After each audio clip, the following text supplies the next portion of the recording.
असलामुअलैकुम सैयद मुहम्मद मुहिबुन नबी दवाखाना हमीदिया चैनल ते तुहाडी खिदमत दे अंदर हाज़िर है। इस वीडियो दे अंदर मैं पुराना नज़ला जिन्हों नज़ला दायमी आखिया जाता उनका इलाज लैके हाज़िर होया।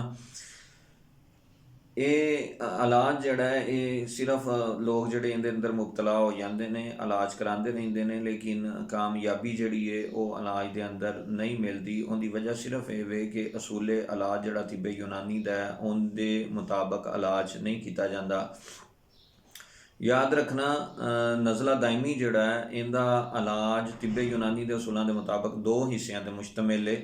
पहला हिस्सा जड़ा है वो इलाज का जड़ा पहला हिस्सा है ये तकरीबन 3 तो 4 हफ्ते तक और बाज़ औकात अगर ज़्यादा मसला होए तो ज़्यादा अरसे तक भी ये चलता है। इनके अंदर दिमाग के विचों बलगम नूं खारिज किया जाता है और जिस वक्त दिमाग के विचों बलगम खारिज हो जाती है, सिर हौला हो जाता है, उनके बाद ताकत दियाँ अद्वियात इस्तेमाल करवाइयां जांदियां ने और जड़ियाँ फिर ताकत दियाँ अद्वियात ने उन्होंने भी तकरीबन 1 माह तक इस्तेमाल करवाया जाता है। हुण असीं आने पहले हिस्से की तरफ जिंदे विच असीं दिमाग दे विचों बलगम नूं खारिज करना है।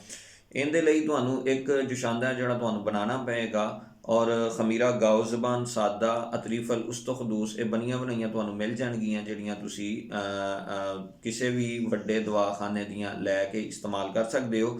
जुशांदा जिहड़ा उहदे अजजा नोट कर लवो। बनाने का तरीकाकार ये 4 दिन के लिए बनेगा। 8 कप इनू बनाना है। गुल बनफशा, सपिस्तान, मुलट्ठी, बरक गाओ ज़बान, तुखम खतमी, तुखम खबाजी, मुनक्का ये 7 अजजा ने जिन्होंने हर एक नूं 6-6 ग्राम लैना है।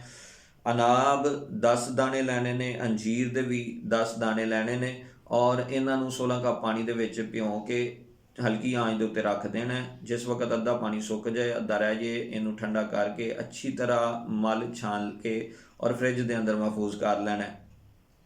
1 कप इहदे विचों जुशांदा लैके उन्होंने गर्म करना है। उहदे विच छोटी चम्मच खमीरा गाओ ज़बान सादा मिला के सुबह और 1 कप शाम नूं खाने तो पहले इंज ही खमीरा गाओ ज़बान मिला के इस्तेमाल कर लेना है और नीम गर्म इनू पीना है जिस तरह चाय पीती जाती है।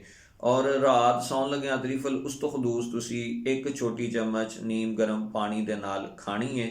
जिस वक्त तुहानूं यकीन हो जाए कि बलगम जिहड़ी है दिमाग दे विचों खारिज हो चुकी है और दिमाग हौला हो के और साफ हो चुका है बलगम तो फिर तुसी ताकत दियाँ अद्वियात इस्तेमाल करनियां ने और वह अद्वियात जिहड़ियां ने वो कुश्ता मरजान जवाहरदार 3 ग्राम है। खमीरा गाओ ज़बान सादा जिहड़ा ये 200 ग्राम।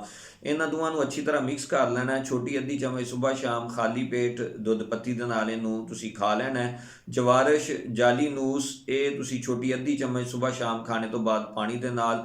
हब्बे अजराकी 1 अदद तुसीं रात नूं सौन लग्गियां नीम गर्म दुध दे नाल इस्तेमाल करनी है। अगर इस असूल के तहत इलाज किया जाएगा तो अल्लाह ताला की ज़ात इस मरज़ तो तुहानूं शफा अता फरमाएगी। अल्लाह ताला की ज़ात मेरी और तुहाडी हामियों नासिर होए।